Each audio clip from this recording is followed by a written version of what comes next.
نەبوونی کاندیدی شایستا بۆتە مەترسی لەسەر هەڵبژاردنەکانی عێراق. زۆری نەماوە بۆ هەڵبژاردنەکانی ئەم ساڵی عێراق، کەچی هەموو ڕۆژێک کۆمیسیۆنی سربەخۆی هەڵبژاردنەکان ژمارەیەک بربژێر دوور دەخاتەوە و تاوەکو ئێستاش ژمارەی دوورخراوان گەیشتۆتە 751 کەس. وا بڕیارە مانگی 11 هەڵبژاردننی پەرلەمانی عێراق بەڕێوە بچێت.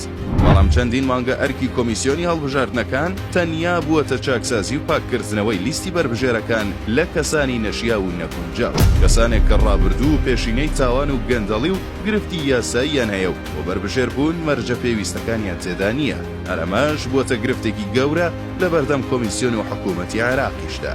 لە ئێستادا کە 751 کەس لە بربژێر بووان دوورخراونەتەوە، ئیتر لایەنەکان و چاودێرانی دۆخەکە ترسیان لە داهاتووی هەڵبژاردنەکان هەیە. ترسلەوەی پرۆسەکە بەباشی بەڕێوە نەچێت و کەسانی شیا و گونجاو نەبنە ئەندامی پەرلەمان و پێگەیەکی گرنگی وڵاتێک بکەوێتە دەست کۆمەڵێک کەسەوە کە توانایی پێویستیان نەبێت و سەنگی پەرلەمانی وڵاتەکەش کەمتر بکەنەوە.